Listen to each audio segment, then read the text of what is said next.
Bem-vindos, bem-vindas. Sou Luciana, sou pedagoga aqui da Casa Firjan. Prazer enorme ter vocês aqui. Eu sou uma mulher branca, eu estou com uma blusa longa, de manga longa, calça comprida, na cor vinho, tenho cabelos castanhos, e eu tenho o prazer de estar aqui comigo, de ter aqui comigo a Virgínia Chaves, pesquisadora e professora, atua no desenvolvimento de programas educacionais baseados em evidências, conectando pesquisa científica, formação docente e práticas pedagógicas. Tem uma trajetória aí de 15 anos de experiência na educação básica e superior, com atuação especialmente voltada à aprendizagem, atenção, comportamento, desafios de transformação digital. Bem-vinda! E a gente também tem o Isaac Amainassara Bano, aprendi certo o nome, é doutorando em Sociologia pela Unicamp, mestre em Educação pela mesma universidade, pesquisador nas áreas de Educação, Sociologia e Literaturas Africanas, é autor de Brincar é Coisa Séria e traz para o painel uma perspectiva sobre o brincar como experiência de desenvolvimento, aprendizagem, cultura e convivência. Nós vamos estar aqui conversando um pouquinho sobre como as contribuições da neurociência, das funções executivas, da autorregulação sobre o brincar. O brincar, cada vez mais, nós temos visto e pesquisas têm apresentado que ele está tomando um lugar muito secundário da infância. E, por isso, a gente chama e convida vocês de estarem aqui nessa conversa, nesse bate-papo, com esses dois especialistas sobre a área.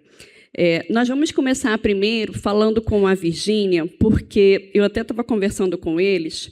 Recentemente, eu li uma reportagem da revista Crescer, que publicou um resultado de uma pesquisa do Instituto Locomotiva. É um instituto que faz pesquisas no Brasil inteiro, e ele investigou com 1.500 pessoas de diferentes regiões do país sobre o uso de telas pelas crianças. E essa pesquisa trouxe que 9 em cada 10 brasileiros afirmam que as crianças de hoje preferem os dispositivos eletrônicos ao brincar. A tela ela vem se tornando o elemento central da infância. Fecha aspas, Luciana Chamarelli. Não está na reportagem, mas é algo que a gente está percebendo nas nossas casas e com nossos alunos na sala de aula. Essa é a sensação que fica. E aí eu convido a Virgínia para contar para a gente o quanto isso é preocupante do ponto de vista da neurociência, o quanto a gente precisa se alertar sobre isso num período onde a tela se faz presente nessa infância, o quanto brincar ele não pode ser esquecido. Com certeza. Primeiramente, bom dia a todos. Eu sou a Virgínia Chaves, sou uma mulher branca, de cabelos castanho escuros, quase pretos. Estou vestindo uma blusa azul e branca e uma calça azul marinho. Bom dia a todos, muito obrigada pela presença. Queria agradecer em nome de todos da organização da Casa Firjan, meu colega Isaac aqui de painel, Luciana, muito obrigada pelo convite, e a todos que estão aqui nessa manhã.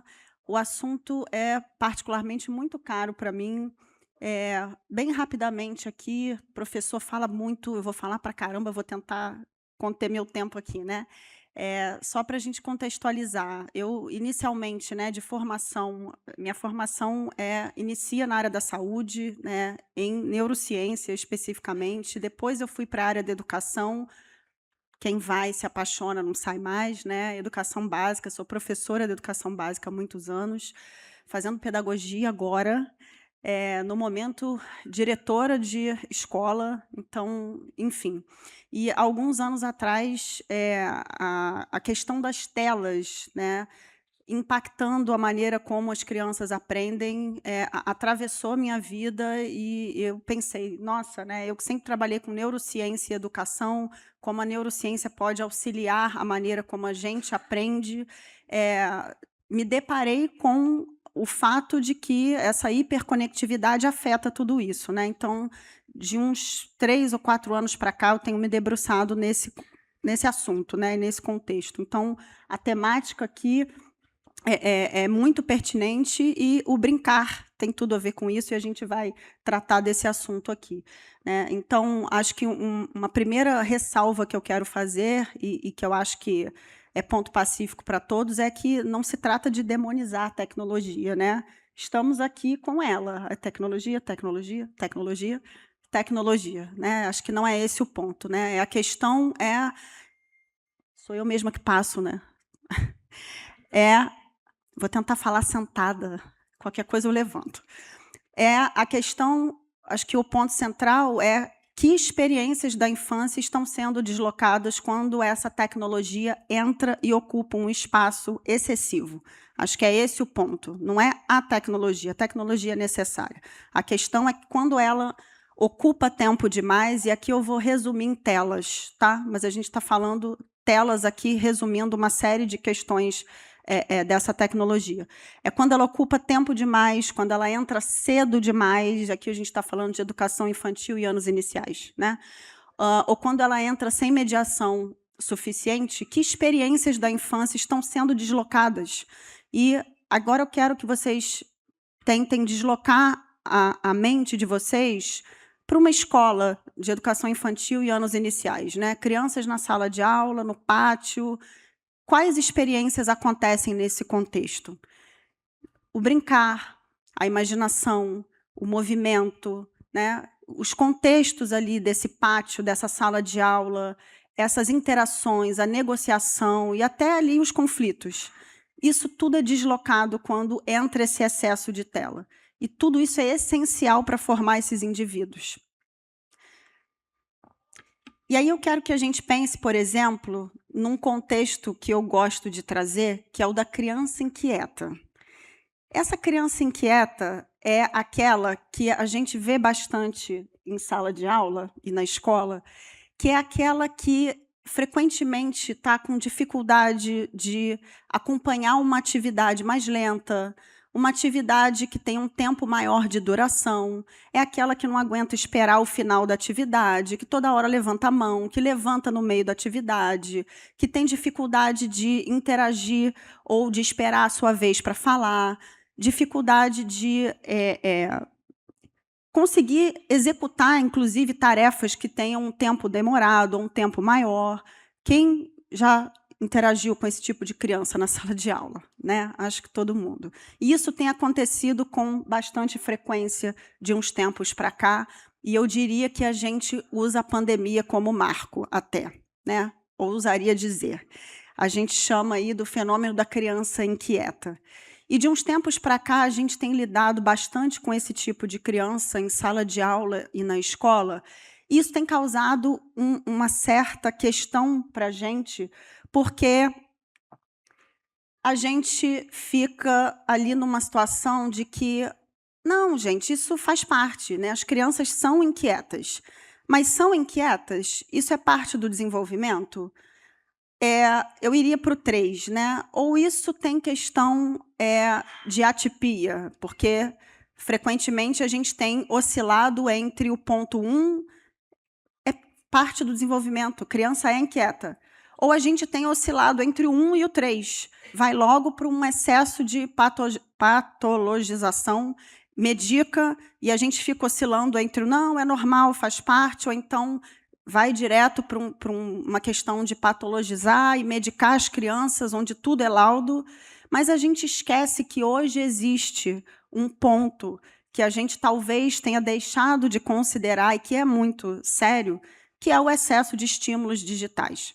E esse excesso de estímulos digitais gera, sim, comportamentos observáveis, que é um excesso, né, de uma hiperatividade, sim, e a gente vai falar já sobre isso, gera comportamentos observáveis, e isso impacta, sim, na maneira como as crianças se comportam em sala de aula. E numa conversa com a família, né, num entendimento de contexto, a gente consegue abordar.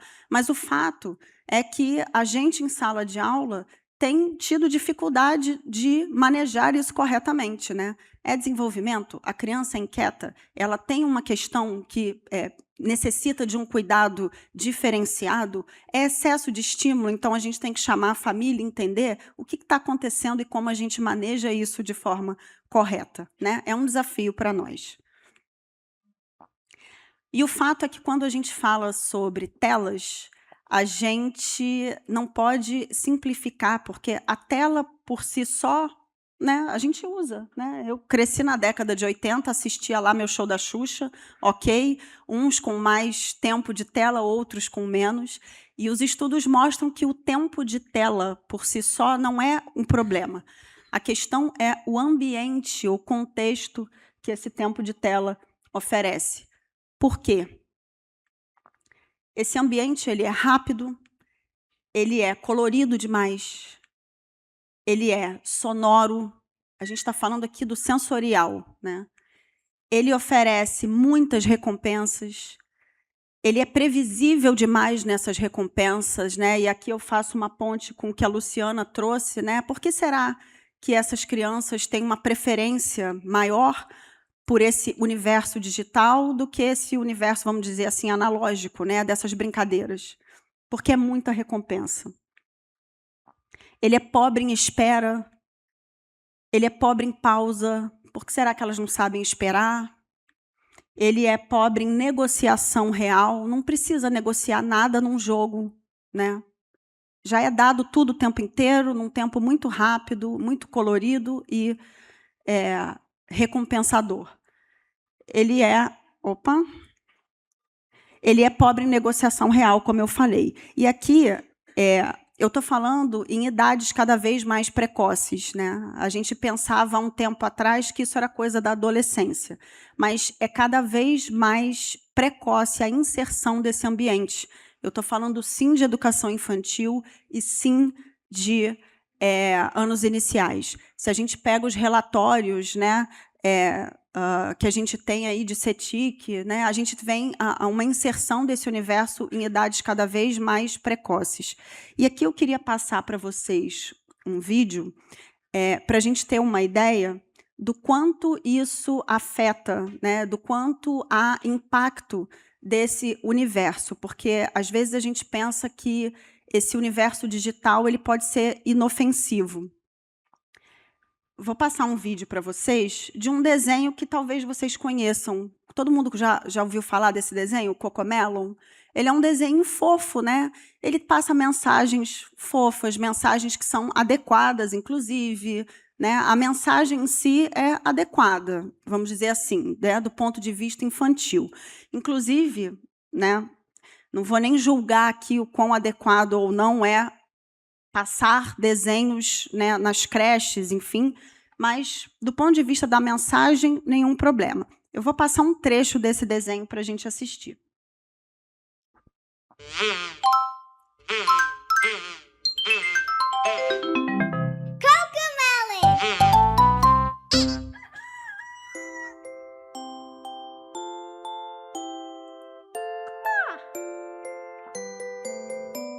Chegou o primeiro dia de ir à escola, 1000 coisas novas eu vou aprender.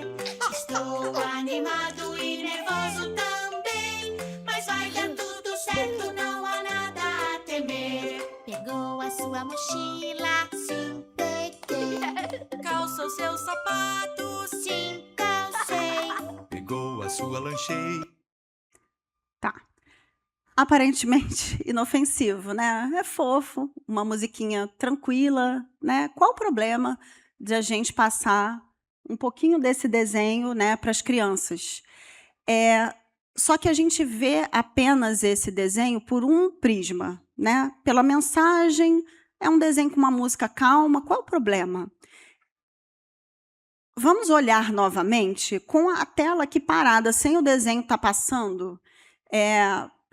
Primeiro que a gente tem uma noção, assim, aqui eu não vou entrar no mérito, tá? Eu não vou julgar que, às vezes, a gente tem famílias em situação de pouco apoio, pouco suporte, e que, em situações, a gente precisa colocar o desenho, para a mãe conseguir fazer as coisas, né? Para a criança poder ficar ali um pouco assistindo, para a mãe conseguir. Eu não vou entrar nesse mérito, tá? Então, a gente sabe que tratar desse assunto tem várias camadas e a gente não está falando sobre isso aqui.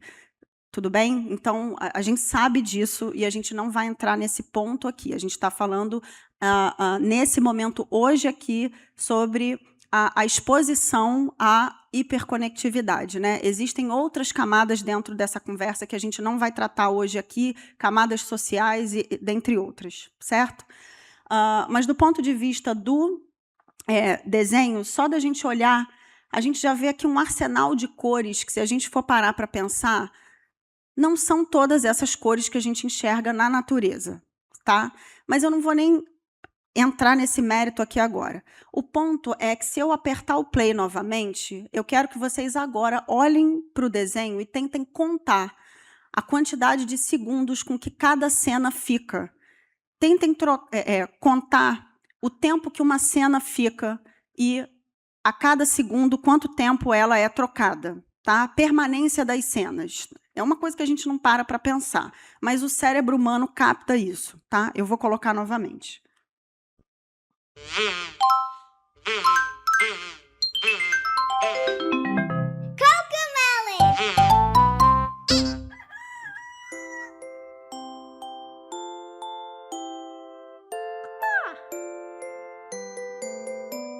Chegou o primeiro dia de ir à escola, 1000 coisas novas eu vou aprender.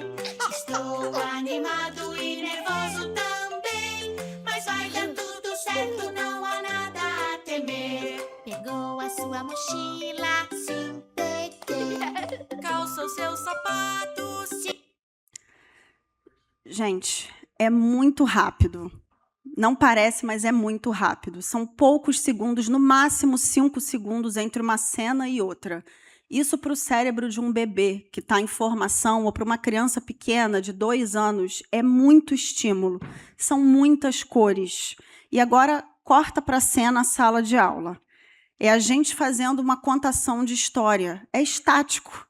Não trocou de cena. A cena é a mesma. E aí é a gente contando uma história que tem uma construção, uma cadência, a nossa voz é a mesma, né? A gente, ainda que a gente mude a entonação da voz, né? E a gente faz isso, né? Para dar cadência à história, não se compara, não troca de cena, não mudou. É a gente, é o mesmo ambiente, as cores não são vibrantes porque é a cor da vida real. Né? No máximo, se você levar a criança para um jardim, você vai ter as flores, você vai ter a natureza, mas não se compara. Não se compara. E se a gente estimula as crianças o tempo inteiro com esse tipo de estímulo, né? Com esse tipo de exposição, o cérebro ele aprende por experiência repetida. Você acostuma o cérebro com esse tipo de estímulo o tempo inteiro, o tempo todo, ele aprende por vivência repetida. Chega um momento que esse cérebro começa a comparar a vida real, o estímulo que ele recebe o tempo inteiro. Vida real, essa criança não quer mais isso, ela quer aquilo, porque é recompensador, porque é estimulante. A criança vai ouvir a história, ela não tem paciência, ela levanta a mão, mas o quê? Mas o quê? O que acontece? Eu não quero. Ela levanta e sai e vai fazer outra coisa, porque ela não tem paciência de esperar o final. Ela não quer, aquilo não gera recompensa, ela quer algo mais estimulante. Né? E aqui a constatação. Um desenho desse tipo, ou um aplicativo, um joguinho, troca de imagem a cada 2, 3 segundos. 10 vezes mais rápido do que o ritmo natural da nossa fala. É esse o contexto. E a questão é que o ambiente hiperconectado ele treina funções cerebrais. Que funções são essas? As funções executivas. Eu estou falando aqui de controle inibitório, que é responsável por fazer a criança resistir a impulsos. Eu estou falando aqui de memória de trabalho, que é o que faz a criança manter e reter informações na cabecinha dela, né? Que mais para frente vai ser responsável por facilitar a leitura de textos, de fazer cálculos, né, matemáticos. Estou falando de flexibilidade cognitiva, que tem a ver com mudar de estratégia e de regra, que tem a ver com fazer a criança não ser tão rígida, né? E vai ser importante para a vida, que a gente, às vezes, é rígido até hoje, né? No nosso comportamento. E estou falando de atenção executiva.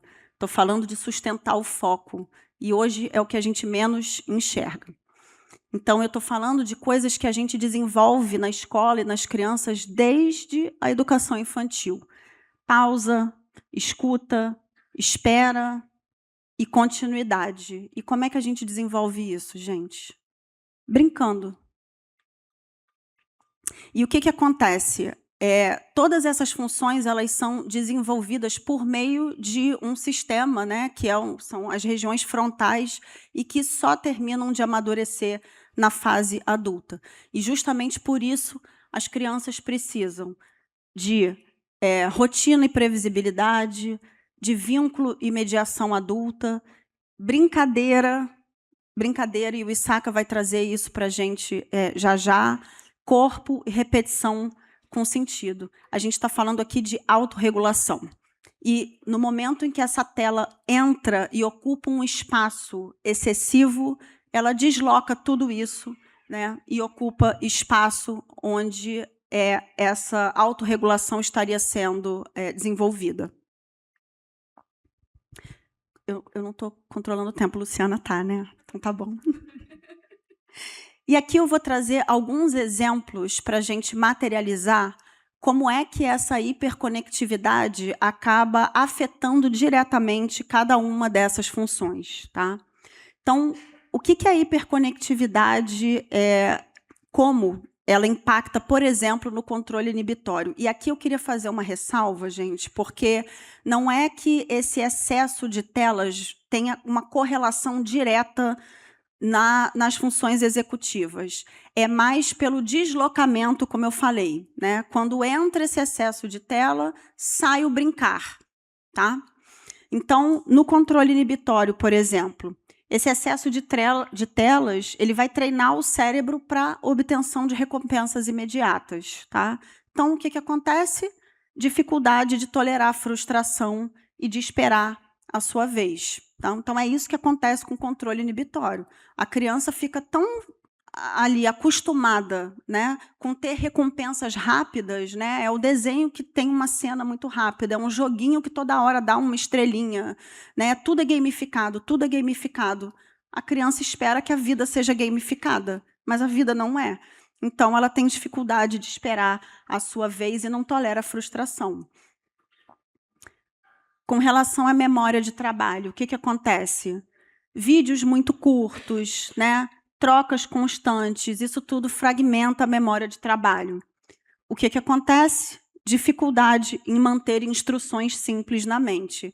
Sabe quando a gente fala, olha, agora você pega seu lápis de cor, vai colorir ali a imagem que eu te dei e depois você guarda o seu material.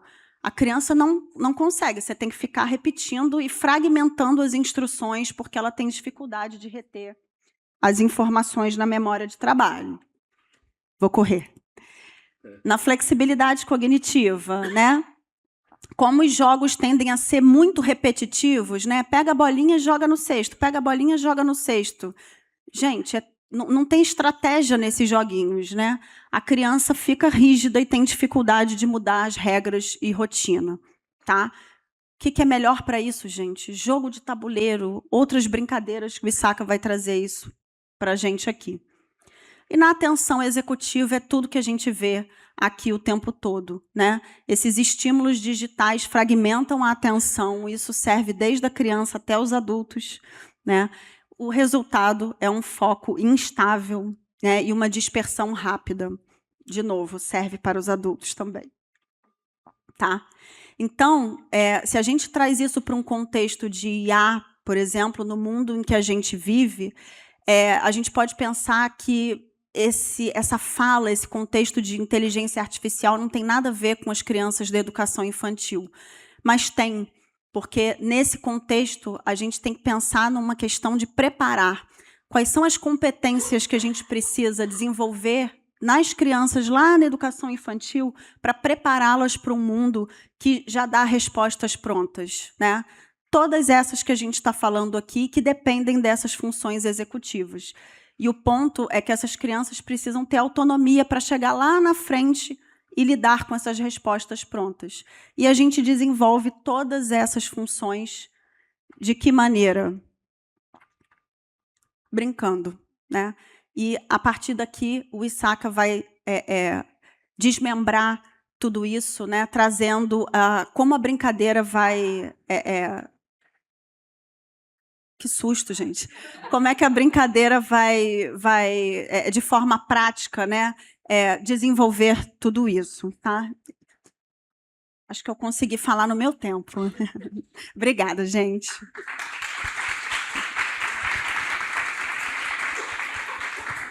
Não, obrigada, Virgínia. Eu acho que essa fala que você trouxe, né, ficou muito na minha cabeça do brincar apesar da tela, né? Então, assim, tem a tela, a gente não está contra a tela, eu acho que todos nós já reconhecemos esse lugar, mas é o brincar apesar dessa tela aí, né? E você trouxe pontos muito interessantes, que aí eu converso com o Isaac agora especialmente, porque a gente tem a sensação que a tela entrou na nossa vida, pandemia, né? Aí por N motivos. A gente ficou sem a nossa rede de apoio, sem apoios, e por isso a gente teve mais presença dessas telas. E aí eu estava conversando com eles, tomando um café, que eu era alfabetizadora na época da pandemia. Eu alfabetizei online, né? Essa turma. E quando eu retornei, teve aquele período de retorno, né, híbrido, e depois a gente foi meio que voltando gradativamente.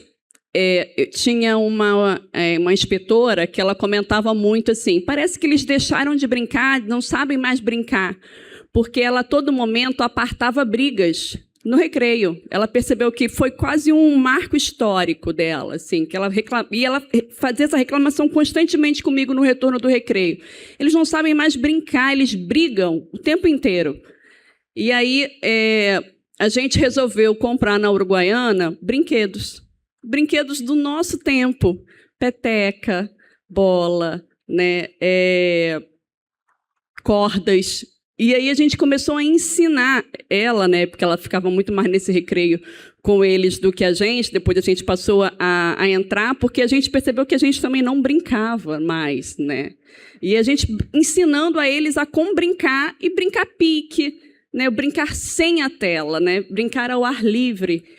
E aí eu fico pensando se isso pode ser, se você vê alguém que estuda, que pesquisa, que escreve sobre brincadeira, se você percebe que esse movimento de resgate ao brincar está sendo feito, ou se foi algo nosso lá meio que no resgate, na tentativa de resgatar essa infância, essa humanidade que o Paulo trouxe lá na fala de abertura, né? Bom dia a todas, a todos e a todes. É um prazer compartilhar a mesa, né, com vocês, e agradecer à Casa Frijan pelo convite para compartilhar um pouco dessa experiência que a gente teve. A Virgínia, né, no início da fala dela, ela disse que a ideia não é eu concordo 100% de que a ideia não é demonizar a tecnologia, né? Não é demonizar a tecnologia, o avanço do IA. Eu acho que sim, são aliados. Inclusive, ela não determina o nosso futuro, mas o que fazemos com isso, socialmente, culturalmente, politicamente, sim. A gente tem acompanhado discussões muito fortes sobre avanço da IA, de outros aplicativos, e de como eles prejudicam as infâncias e as adolescências. A ideia desse livro, ela surgiu a partir de conversas que surgiram no mundo inteiro, né, sobre como a tecnologia ela tem prejudicado a infância. E a gente começou... o livro é resultado de uma pesquisa de mais de 2 anos, com participação de famílias, de crianças, de comunidades indígenas, quilombolas, caiçaras. Eu moro em Ubatuba há uns 6 anos. Então, e aí, através de uma instituição, a gente começou a fazer esse trabalho. E aí, esse trabalho surgiu a partir de questionamentos, né? Uma delas, eu acho que essa aqui não é a minha apresentação, é da Virgínia. E aí uma delas surgiu, começamos a acompanhar, teve movimentos de pesquisas, né, de questionamentos de como eu acho que, bom, eu vou tentar voltar. Não, mas pode deixar aqui. Porque havia, né? Havia uma promessa de que a modernização, a tecnologia, vai melhorar as nossas vidas. E aí começou a ser introduzido, né? A promessa era que ia ser adotado massivamente dentro das salas de aula, os livros físicos, eu sou da literatura, e os livros físicos, eles serão trocados por livros digitais. Eu lembro a primeira vez que eu fui fazer uma atividade numa escola em São Paulo, eu entrei na sala da coordenação, tinha várias caixas com tablet, assim, enormes, enormes não, várias caixas enormes com tablets, sei lá, centenas. E aí conversando com o coordenador, ele falou, não, são os tablets que os alunos usam na sala de aula. Foi interessante, porque tinha muitos. E aí, como é que... o objetivo inicial era de que, através desses modelos, a gente conseguiria acompanhar cada criança individualmente para avaliar o progresso e melhorar, ou então tentar adaptar ao estilo, entender a deficiência da criança, através de como ela interage. E, de fato, eu acho que quem acompanhou de ontem para hoje, a IA ela consegue fazer isso. Ela consegue prever o que a gente está pensando. Não à toa a gente fica muito viciado em vários estímulos dentro dos aplicativos. E o ponto de virada, eu acho que veio, né? Isso começou em 2010, mas o ponto de virada começou mais ou menos nos últimos 5 anos, quando começaram a perceber várias deficiências. Então, tudo que a Virgínia falou está diretamente associado a isso. Falta de atenção. Para a gente que é da literatura, uma das coisas que a gente já percebeu, né? De fato, o Kindle, né, que é o livro que seria digital, ela é ótima porque você tem uma biblioteca inteira ali, mas através de uma pesquisa foi percebida que a capacidade de retenção através do Kindle é 6 a 10% menor do que quando você pega um livro físico para ler.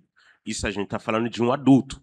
Então, eu pego um livro, eu consigo manter muito mais informações se eu leio no livro físico do que quando eu leio no livro digital.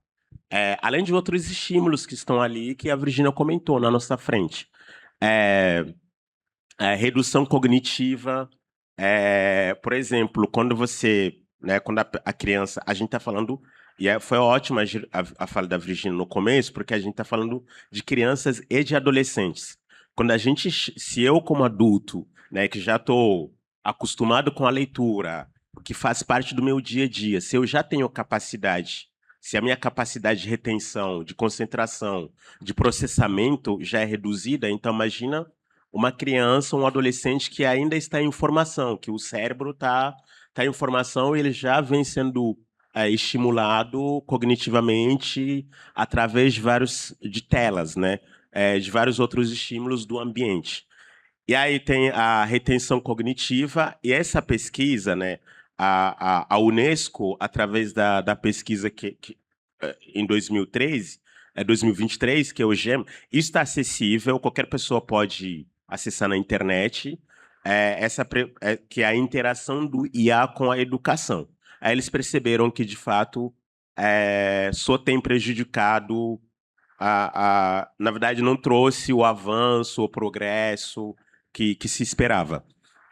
E aí, aqui eu trouxe alguns exemplos, porque esses países foram pioneiros, né, os primeiros, a incluir a tecnologia substituir livros físicos dentro da sala de aula. Então, a Suécia, por exemplo, eu vou falar, como o tempo é curto, eu vou falar só da Suécia e depois eu posso deixar a apresentação aqui, mandar, compartilhar com vocês. O que a Suécia fez? E essa discussão com a ECA digital também está começando no Brasil.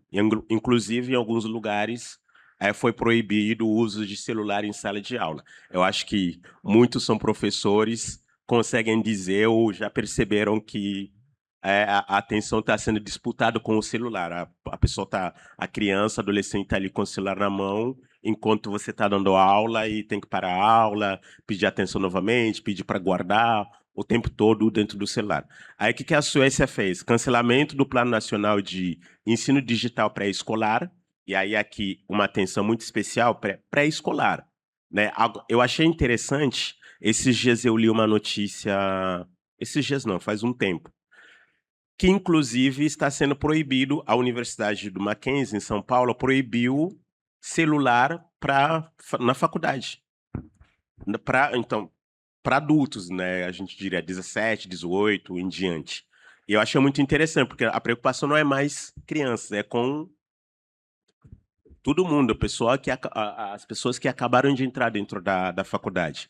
Aí, investimento de 600 milhões de coroas, não faço a mínima ideia quanto que dá isso, recompensa de livros físicos. Ou seja, a gente sabe que a partir da experiência, escrever com a mão, pegar aquela velha frase, nossa, como é gostoso, acabei de abrir esse livro, como é gostoso ler o livro físico, abrir, cheirar, que traz uma outra experiência para o indivíduo, né? Você tem uma outra relação, um outro diálogo, um outro contato com o livro, né? Diferente de quando você tem um tablet ou o celular, ou então, de modo geral, a tela. E aí começou investimentos em livros físicos. E aí, o que eles queriam fazer com isso? Garantir um livro impresso para o aluno por disciplina, porque eles tinham substituído totalmente. Eu acho que o Brasil não fez isso, enfim, por condições de investimento, porque senão eles fariam também. Então, todas as por matéria, está ali, né, os professores estão ali em sala de aula, cada aluno leva livro de história, livro de geografia, literatura. Então, a proposta é levar pelo menos um livro físico, e a tentativa de voltar até os próximos anos 100%, 100% físico e deixar o digital para depois. E aí, como eu falei, esse projeto ela surgiu, né, que é Brincadeira é Coisa Séria, que a gente... eu acho que aqui tem muitos pesquisadores intelectuais, assim, tem um texto, eu acho que que contribuiu muito com a minha formação, que é As Trocinhas do Bom Retiro, né? Eu não sei de quem conhece do Antônio Cândido, não, é do Florestan Fernandes, que fala sobre a formação, as brincadeiras, as crianças, de como isso fortalece o senso de comunidade. Ali mesmo as crianças se regulam, brincam, entendem o universo, o mundo dos adultos.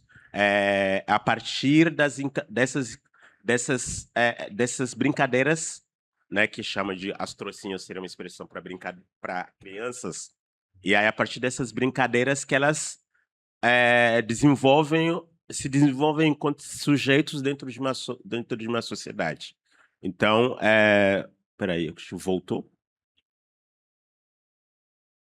E aí o projeto começou, né, do livro começou através desses questionamentos, desses problemas que a gente já observou, né, que a gente vem acompanhando.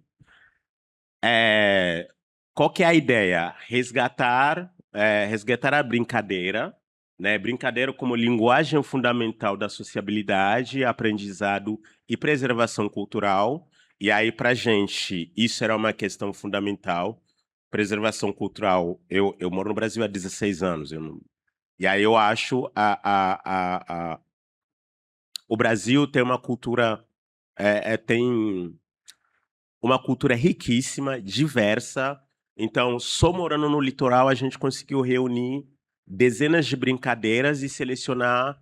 E essa seleção ela foi feita com a participação das crianças. Selecionar, então, foram, sei lá, 60 brincadeiras, mais ou menos. E aí, durante o processo da pesquisa, sentamos e as próprias crianças fizeram votação e selecionaram as 20 ou as 30 melhores brincadeiras e elas entraram no livro. Matrizes culturais, que é mapeamento e valorização das tradições matrizes indígenas, quilombolas e caiçaras, que são as comunidades que moram no litoral, escuta de histórias e saberes ancestrais transmitidos por meio de jogos tradicionais e narrativas comunitárias, e aí aplicações em sala de aula. O livro também foi pensado porque o espaço era como se fosse um contraturno. Na verdade, é um contraturno. E as crianças, todas eram crianças, ou a grande maioria crianças de escolas públicas, e depois da escola elas iam nesse espaço para ocupar o tempo, para participar de outras atividades, e aí funcionava como um contraturno. Então, cumprimento e vivência práticas das leis, né, que defendem através de jogo e da corporalidade, valorização identitária, conexão entre o território local, a memória das comunidades e as conexões de saberes tradicionais, mais uma vez, quilombolas e indígenas, que a gente muitas vezes são, né, descartadas e abandonadas, não recebem a valorização que eles merecem, e eles são extremamente ricas. Aí o educador está ali como mediador. Muitas vezes as crianças que decidem, né? Elas, claro, os educadores estão ali para tentar entender a dinâmica e conduzir as brincadeiras, mas eles estão ali apenas como mediadores. E aí, o que foi percebido ao longo dessa pesquisa? Fortalecimento de vinculações, né? As crianças... E aí, todas as vezes que a gente aplicava ou fazia as atividades, sentava e conversava com as crianças. O que você achou? E a gente percebeu uma redução, porque não só do uso de telas, porque alguns adolescentes tinham ali celulares que eles levavam, não só reduziram em interagir com esses dispositivos, mas também o interesse. Então, como eu falei, foram 2 anos de atividade de pesquisa. Nas primeiras vezes, a pessoa... eu preciso ver alguma coisa ali. Usava umas desculpas. Eu preciso ver se minha mãe me mandou mensagem.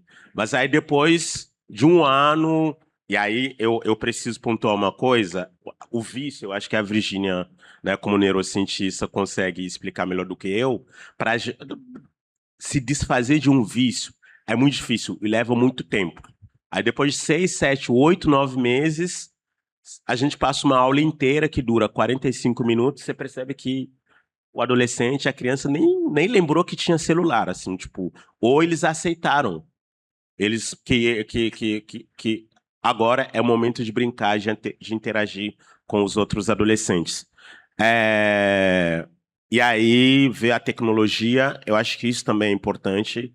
A tecnologia como um meio e não um fim. Não um fim.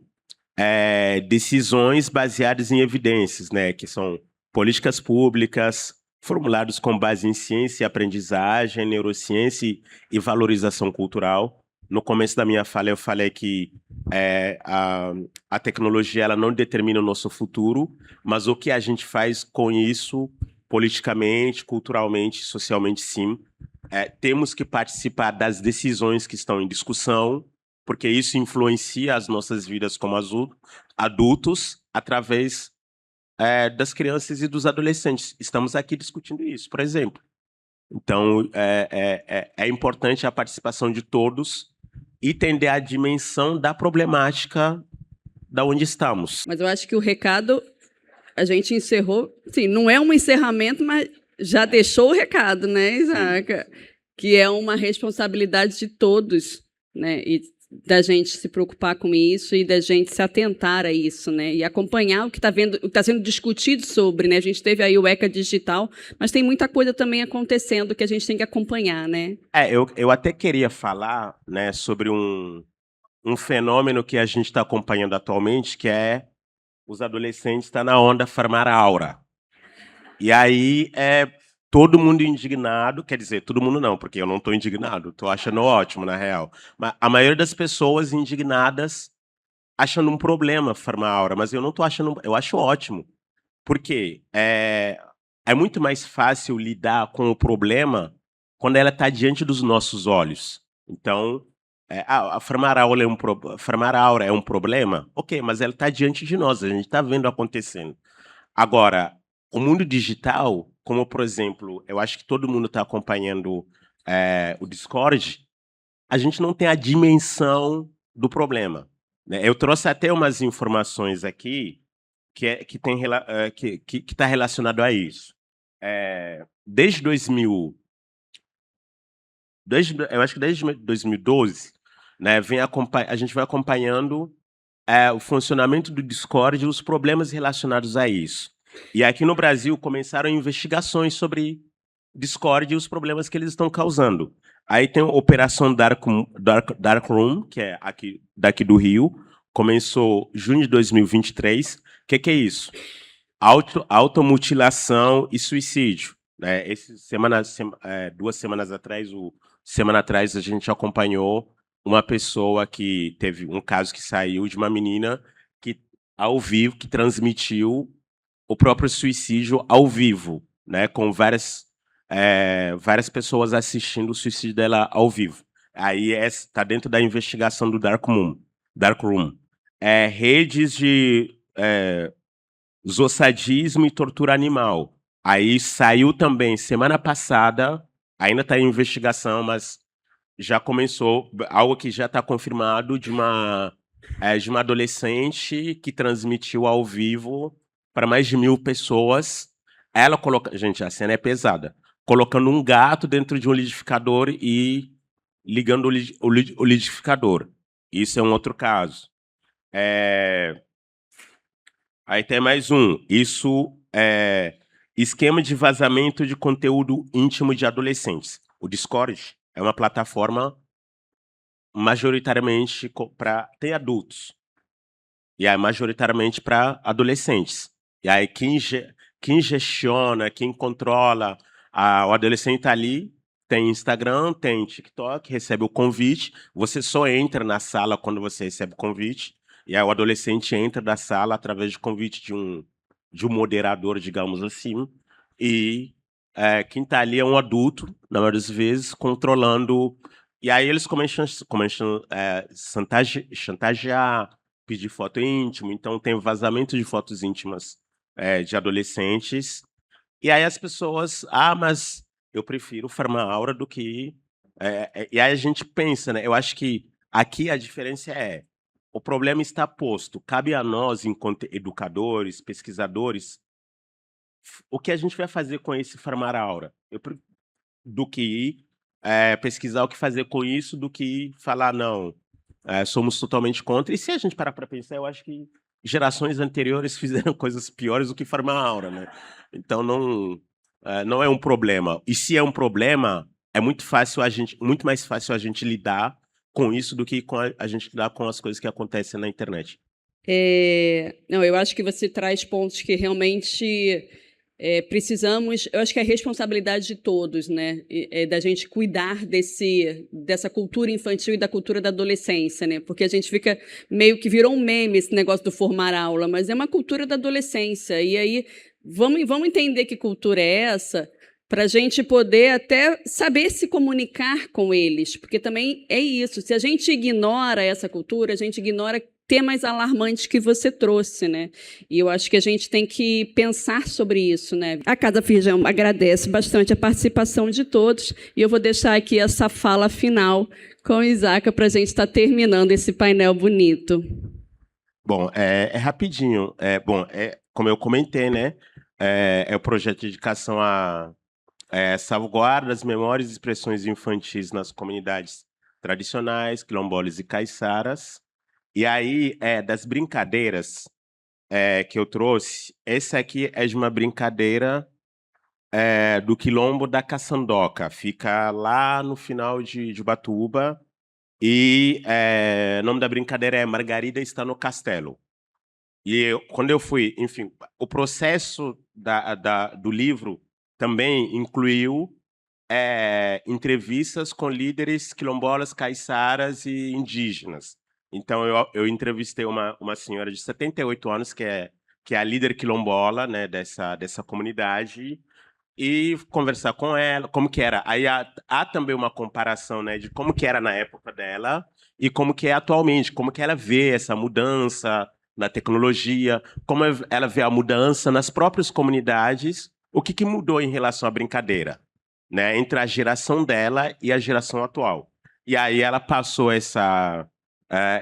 ela falou dessa brincadeira que até hoje continua fazendo, né, que é uma ciranda de encantamento transmitido. Aí a gente está falando aqui de culturas, né, afro-brasileiras e também outras culturas, mas afro-brasileiras, transmitidas oralmente geração para geração, que é o que a gente conhece como oralidade, conectando a ludicidade popular ao sentimento de comunidade. Uma coisa que eu percebi nas vezes que eu fui nessas comunidades, todos eles, as brincadeiras envolvem senso de comunidade, de união. As duas brincadeiras têm isso, assim, interação. E eu acho que isso vai contra um pouco também essa coisa da tecnologia, né? Cada um na sua casa, com o celular ou na frente do computador, no Discord, acompanhando, mas tenta fortalecer o senso de comunidade e a convivência entre as pessoas. E aí, bom, essa aqui fala um pouco da estrutura da brincadeira, né? Que é cirandas de diálogo. A brincadeira, ela se organiza como um jogral cantando em duas fileiras e em círculo. Tem músicas, né, cantadas no livro, tem o trecho, né, de como... foi muito fofo, muito bonito ela cantando, né, durante a entrevista, como que é a música com aquela voz. Imagina uma senhora de 78 anos cantando para você a música. Eu fiquei encantado. Aí de um lado ficam os cavaleiros que se aproximam, do outro lado a muralha que protege o Castelo da Margarida. Então pode ser feito de uma forma, mas a explicação dela foi em roda. Aí tem uma pessoa dentro dessa roda, aí duas fileiras fora, e as fileiras vão aproximando e uma pessoa vai cantando. E aí envolve ritmo, movimento, combina passos sincronizados, as pessoas avançam, voltam para trás, avançam, voltam para trás. E aí também tem uma questão, porque de retenção de atenção, porque a gente não consegue pensar em uma coisa só, tem que ser várias coisas ao mesmo tempo, então melhora a concentração das pessoas, da criança, do adolescente, adulto. E o bom dessa brincadeira é que todas as idades podem participar. Aí tem, né, dimensões pedagógicas, oralidade, rítmica, pertencimento social, como eu falei, né, tipo, envolve uma sensação de que você pertence a uma comunidade, pertence a uma sociedade, controle inibitório, né?